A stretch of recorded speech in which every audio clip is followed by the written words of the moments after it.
से आ रही थी बच्ची पढ़कर। उसके बाद रास्ते में टकटकी नज़र लगाए बैठा था बाइक लेकर। उसी समय वो बहला फुसलाकर नींबू का लालच देकर लेकर चला गया और पुराने मकान में घटना का अंजाम दे रहा था। पांचवा दिन है, रोज रोज कर रहे हैं, गिरफ्तारी करने के लिए सर्च कर रहे हैं। और वैसे अगर आप सर्च करते हैं, वाकई में आप प्रशासन का काम करते, आप पुलिस का काम करते, तो अभी तक गिरफ्तार हो गया होता। लेकिन आप तो कह रहे हैं सिर्फ हम लोग कब तक आखिर दिलासा दीजिएगा? अब तो ऐसे ही कहते रह जाइएगा, साल 2 साल 3 साल 4 साल 5 साल बीतते रह जाएगा। आप कहिएगा कि हम सर्च कर रहे हैं। कौन सा सर्च हो रहा है? एसपी महोदय से हम हाथ जोड़कर विनती कर रहे हैं कि सर इसको अपने अंडर में लीजिए और इस पे एसआईटी टीम बनाइए, गठित कीजिए, इसे उच्च स्तरीय जांच की मांग किया जाए। हमारी दलित परिवार की बच्ची के साथ ऐसा दुर्व्यवहार होगा, ऐसी घटना का अंजाम दिया जाएगा तो कैसे हमारी बेटी बहन सुरक्षित रहेगी, कैसे आगे बढ़ेगी? बताइए, आप बताइए। हमारी समाज के साथ बहुत अन्याय हो रहा है ताकि इन लोगों पिछड़ा जात पिछड़ा ही रहे, हमारी समाज पिछड़ता रहे। अब बताइए, हम लोग यहाँ पे खौफ हो गया है, यहाँ पे दहशत हो गया है कि कैसे 8 तारीख से हमारी बेटी बहन आज तक पढ़ने के लिए नहीं गई है। लोग जी दहशत में जी रहे हैं कि कोई भी आपराधिक घटना का अंजाम दे सकता है। का भई रहे घटना के शुरुआत का भई रहे जी, एमे जौन भी घटना भइल बा, जौन सिराज सिंह 55 साल के बुढ़ा बा जी, उसी के अनुसार हुआ है। वो मतलब कि पहले से ही नज़र गड़ाए बैठा था कि इस घटना को अंजाम देने के लिए। उसी की बेटी लगभग 30 साल की है जी। वो उनका 2 घर है, मकान है। गोपालपुर में हम लोग के टोला में भी है, मुस्तफ़ाबाद में भी है। जो मुस्तफ़ाबाद में उनका दुकान है, उसी के ऊपर 2 ताला मकान है, उसी के ऊपर वो पढ़ाती है। हम लोग के टोला का बच्चा जाता है लोग पढ़ने के लिए उसके बच्ची के पास, वहीं से है तो जी वो ट्यूशन कराती है। जब वहीं से आ रही थी बच्ची पढ़कर, उसके बाद रास्ते में टकटकी नज़र लगाए बैठा था बाइक लेकर। उसी समय वो बहला फुसलाकर नींबू का लालच देकर लेकर चला गया और पुराने मकान में घटना का अंजाम दे रहा था। तो बच्ची की आवाज़ आने पर, बच्ची के चिल्लाने पर जब आवाज़ आई तो आसपास में खेत में काम कर रहे लोग जी वही लोग घटनास्थल पर पहुंचे, जंगला उंगला के मारी पर मारे तो देखे कि ऐसे घटना हो रहा है। तब तक तुरंत वहां से फरार हो गया। लोगों को देखते ही तुरंत वहां से फरार हो गया और फरार होते ही उसके बाद हम लोग आए, 15-20 मिनट लगभग हुआ तो हम लोग को पता चला। तो जैसे ही आए तैसे हम लोग देखे थे कि जा रहा है, वो सिरा से भाग रहा है पैदल। उसके बाद हम लोग नहीं जान रहे थे तो हम लोग कैसे उसको पकड़े। तो कुछ देर बाद जब पता चला तो पकड़ने के लिए उसके पीछा किए। पीछा करने के बाद क्या हुआ, वो मुस्तफ़ाबाद बाज़ार पर उसके दुकान पर गए हम लोग। तो क्या हुआ कि वहाँ से भाग चुका था। तो हम लोगों के लगभग पूरा टोला के लगभग 500-600 लोग थे वहाँ पर मौजूद हुए। तो उसके बाद प्रशासन आई, हम लोग को देखकर प्रशासन आने के बाद क्या हुआ, बोली कि हमको लिखित आवेदन दीजिए। प्रशासन ने वहाँ पर सर्च किया तो वहाँ पर नहीं पाया गया। तो लिखित आवेदन मांगे तो हम लोग तुरंत जाकर गोरियाकोठी लगभग 12:50 में हम लोग आवेदन लिख कर दिए। तो लगभग 5 बजे तक मतलब हम लोगों के साथ प्रमोद पटेल जी और 2 लेडीज़ पुलिस थी, वो हम लोगों के साथ मेडिकल के लिए सीमांत सदर अस्पताल ले गए लोग। उसके बाद सदर अस्पताल ले जाने के बाद क्या हुआ कि मेडिकल के लिए डॉक्टर साहिबा नहीं थी, 2 घंटा बाद आई।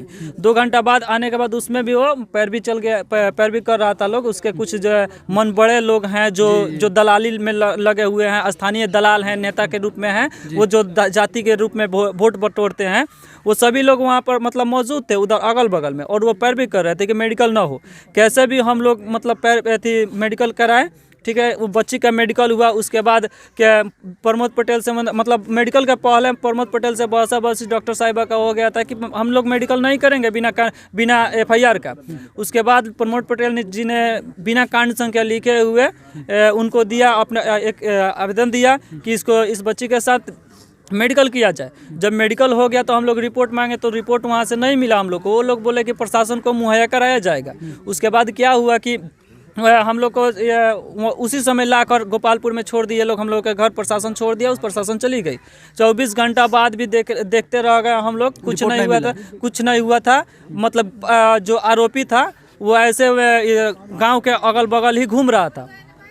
प्रशासन उस समय अलर्ट नहीं थी। 24 घंटा तक प्रशासन ने कोई मतलब अच्छा कदम नहीं उठाया ताकि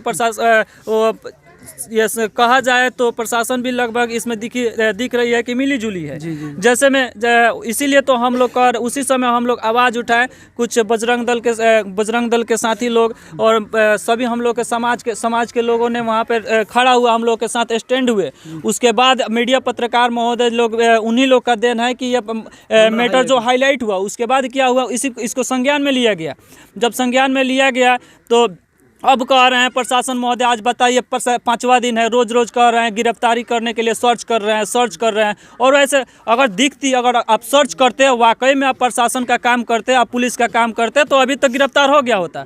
लेकिन आप तो कह रहे हैं सिर्फ हम लोग कब तक आखिर दिलासा दीजिएगा? अब तो ऐसे ही कहते रह जाइएगा, साल 2 साल 3 साल 4 साल 5 साल बीतते रह जाएगा, आप कहिएगा कि हम सर्च कर रहे हैं। कौन सा सर्च हो रहा है? पर एसपी महोदय से हम हाथ जोड़कर विनती कर रहे हैं कि सर इसको अपने अंडर में लीजिए और इस पे एसआईटी टीम बनाइए, गठित कीजिए, इसे उच्च स्तरीय जांच की मांग किया जाए और उसके बाद सबसे पहले आरोपी को जल्द से जल्द गिरफ्तार किया जाए। नहीं तो हम लोग यहाँ पे चुप नहीं बैठेंगे। हमारी शान की बात है, हमारी बेटी बहन की मान सम्मान की बात है। हमारी धर्म के खिलाफ ये सब जो रचा जा रहा है, षड्यंत्र रचा जा रहा है कि हमारी बेटी बहन स्कूल या दलित परिवार की बेटी बहन जाकर शिक्षा में आगे आजकल बढ़ रही है। बताइए, मुख्यमंत्री जी कहते हैं बेटी पढ़ाओ बेटी बचाओ, और उन्हीं का आज सब लोग देश में कह रहे हैं लेकिन बेटी को अधिक उच्च स्तरीय में दर्जा दे रहे हैं लोग। अब बताइए, हमारी दलित परिवार की बच्ची के साथ ऐसा दुर्व्यवहार होगा, ऐसी घटना का अंजाम दिया जाएगा, तो कैसे हमारी बेटी बहन सुरक्षित रहेगी, कैसे आगे बढ़ेगी?